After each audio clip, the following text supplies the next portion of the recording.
Now let's look at the using clause. I'm going to change the concert schema again.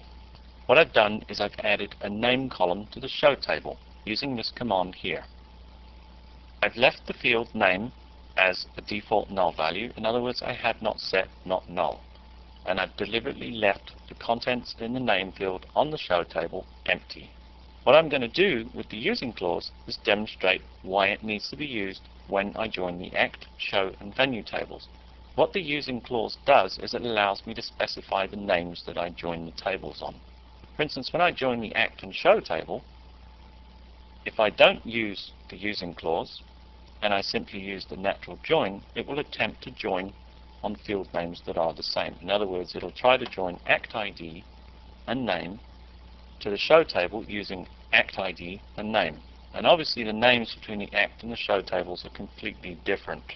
So I would use the using clause to match act ID and act ID and make sure that it did not attempt to match on name as well. So let's go and add the column to the show table. Let's take a look at the show table and we can see we don't have a name column there. So I will copy and paste and I'll add the name column and I'll once again describe the show table.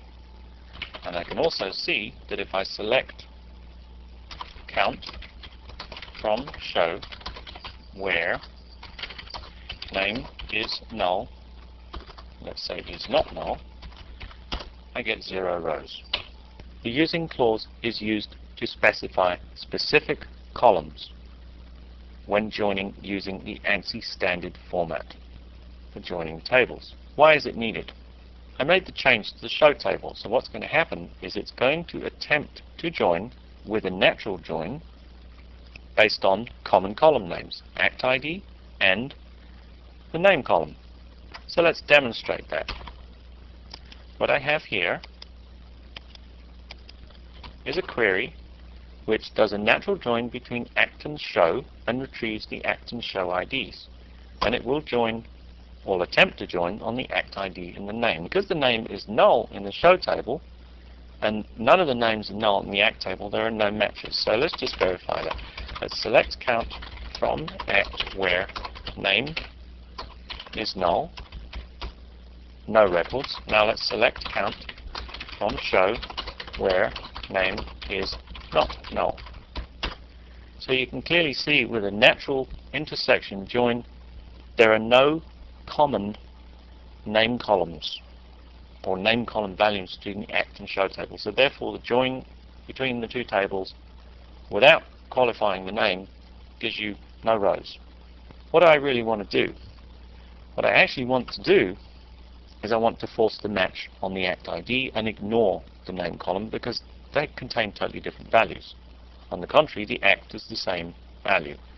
On the act table it's the primary key and on the show table it's a foreign key. So I'm going to do this. I'm going to say join these two tables, retrieve these two IDs using the act ID, and I'm going to force it to use that ID value. The equivalent in the Oracle syntax would be this.